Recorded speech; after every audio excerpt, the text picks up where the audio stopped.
I think we could say that the lion's share of um, spiritual teachings and other sort of psycho spiritual self-help kinds of things that are out there in the world, many of which we've partaken of, I'm sure, along our paths and journeys. Um, they kind of take the form of what we could call the life improvement project in some way.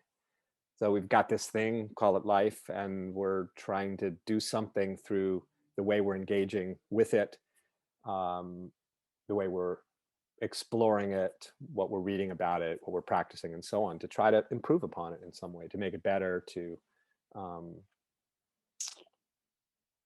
yeah, to make it better.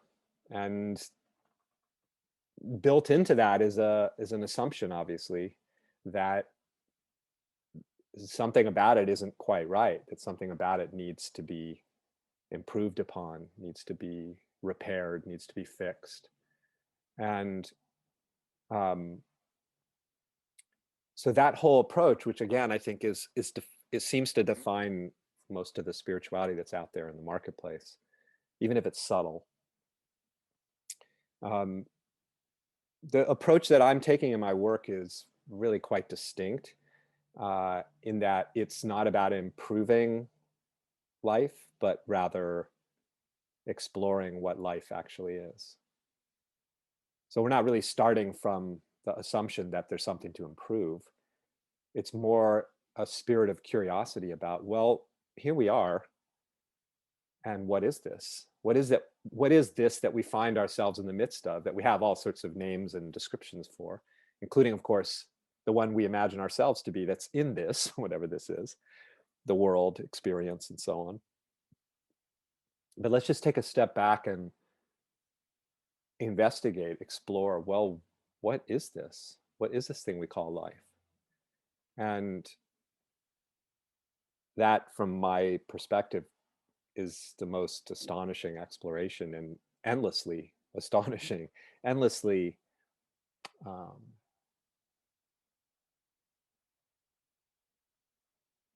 illuminating, and also great fun, I might add too. I don't see it as a heavy, overly serious exploration, actually.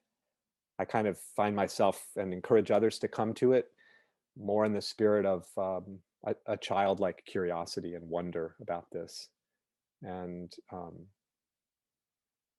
that's how we approach life when we sort of came into the world, it would seem, with that kind of wonder and awe and curiosity. Like, well, what the child looks at the reality it encounters, and it hasn't encountered it before, at least not in this lifetime. So it's got the child brings to it this sense of like, wow, what is this? What's going on here? What is this? Everything that it perceives and encounters. And we really are in the exact same place in a sense. Here we are. What is this? What is this? And so that's what I'm always inviting, the bottom line. No matter what we might be saying about what's going on here, no matter how we might be describing it, no matter how we might be characterizing it, what is it actually? What is this? And the simple way to explore that question is not in an analytical way, but in an experiential way, which is, in a very real sense, just feeling your way into that answer of that question, what is this? So let's just do that for a few minutes together, when we're really doing it all the time anyway. Everything that's happening experientially, we could say, is reality exploring itself through experience, life exploring itself, the divinity, if you will, exploring its nature. So just as you're sitting here, your eyes can be open or closed, it doesn't matter.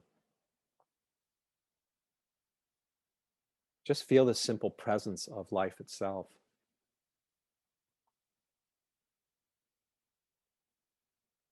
your own your own being.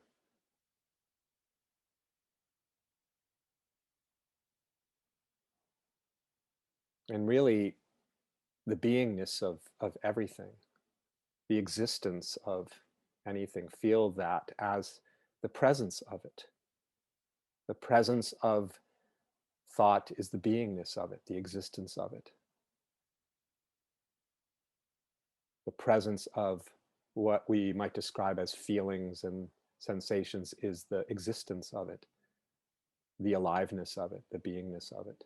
So just feel the sheer beingness of what's here, this life, the streaming forth of life in this instant.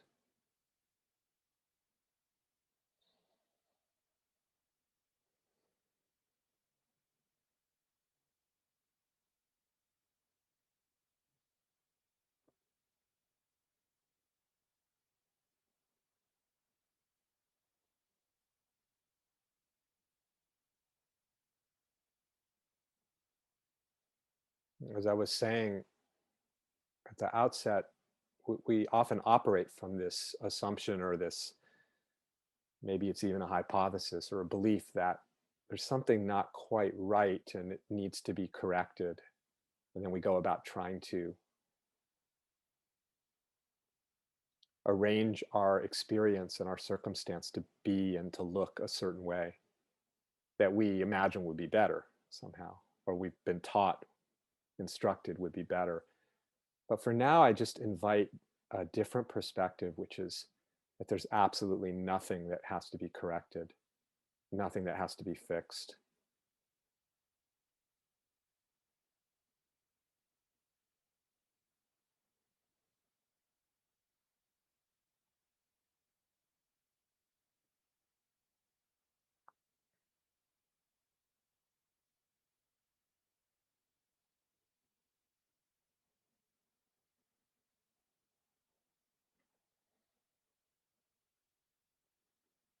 That there's not a single thing about you, about this moment, about the flow of experiencing that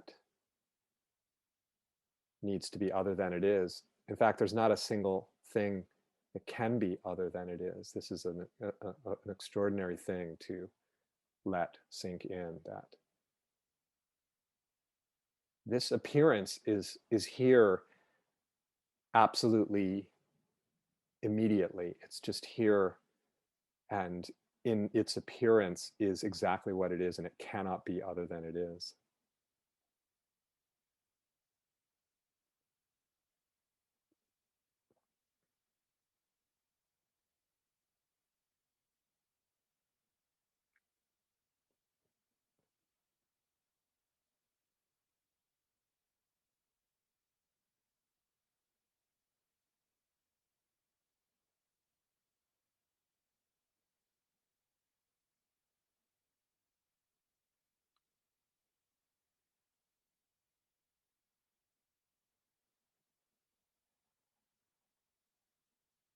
Feel, feel presence, the presence of here, the presence of this. It's actual, it's concrete, it's substantial in its presence, in its here-ness, in its existence. Undeniably here, palpably here. Something is here. Just feel the presence of it, the presence of what we can call life, the presence of reality.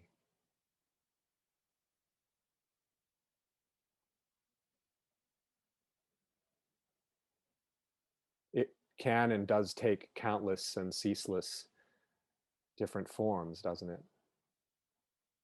It shows up always distinct, always different, always unique in its flavor and texture and quality in every instant. And yet it always simply is life, simply being.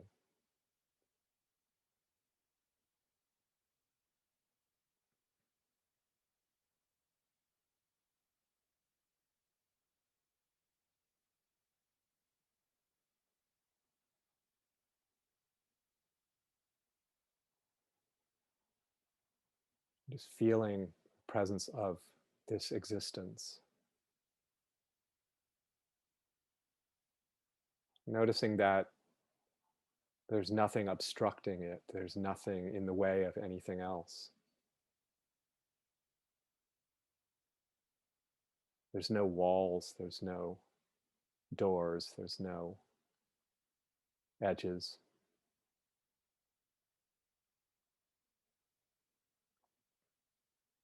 No boundaries, no seams in the fabric of this being.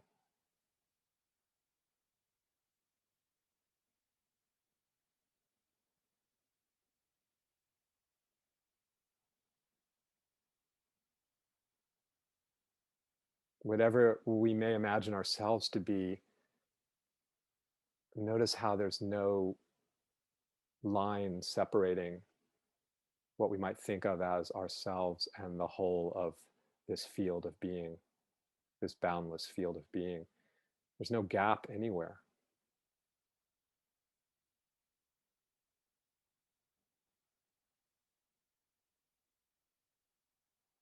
No place where we come to some end and the rest of the field starts. There's just a seamless whole.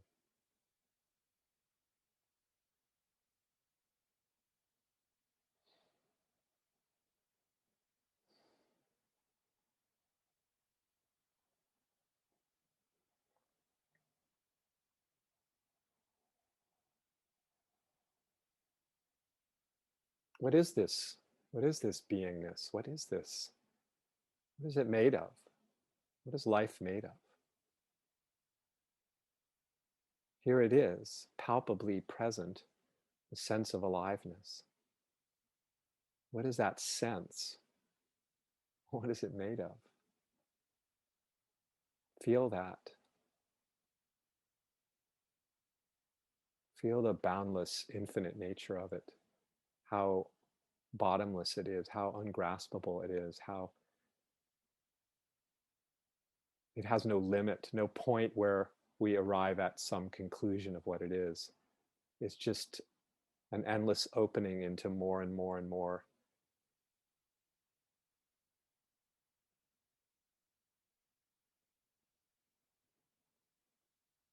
All of it ultimately indescribable.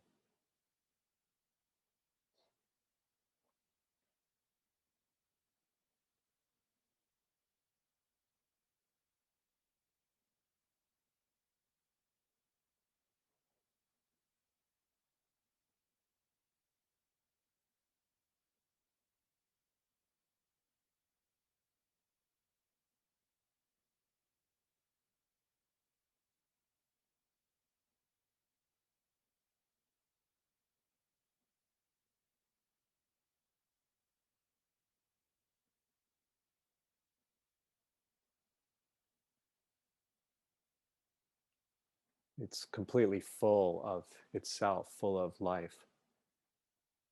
Nothing is missing.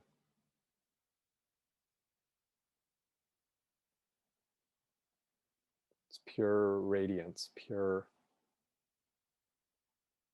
vitality, pure boundless potency and perfection, just as it is. And every single experience is inseparable from this basic aliveness, this basic ground, this groundless ground of existence. Ungraspable yet appearing as everything that we taste and touch and smell and remember and think about and feel and all of it. All the waves of experience entirely inseparable from, with no independent existence apart from this basic state, this groundless ground of being. This mysterious, miraculous presence that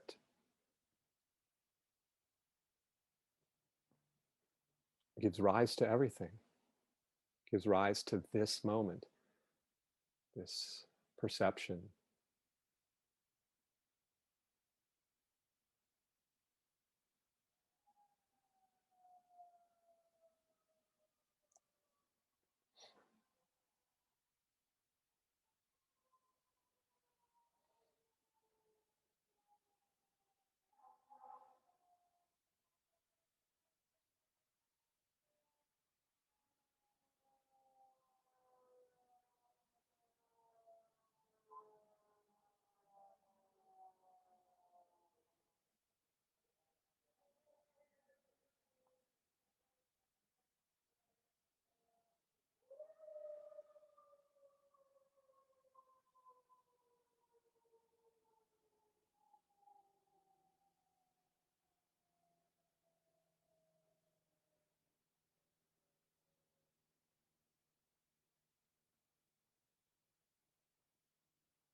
So we don't need to correct the waves of experience to make them better, to make them somehow more awakened or more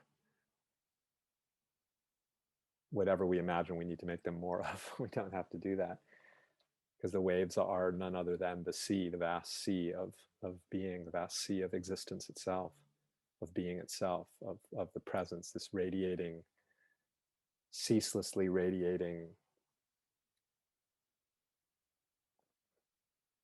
I mean, there's just absolutely no words, right? There's no words to really, what is this? This absolute miracle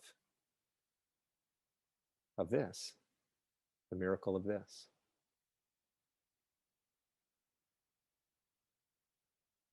And everything is none other than the miracle of this.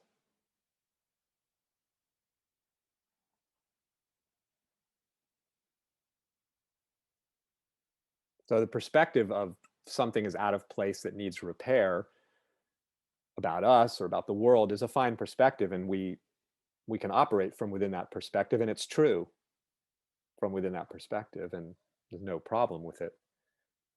And then there's this other perspective that we were just exploring, where it's absolute perfection and nothing is out of place and nothing is missing, and there's just this indescribable bounty.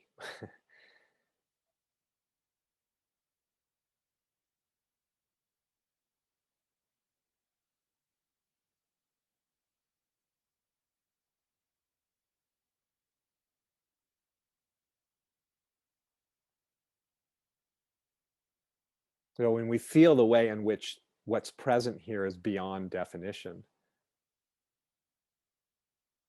can you sense the way in which, from that perspective, experientially, not as a concept, but in your experience, the way in which this can't be collapsed into some, oh yeah, I know what it is now.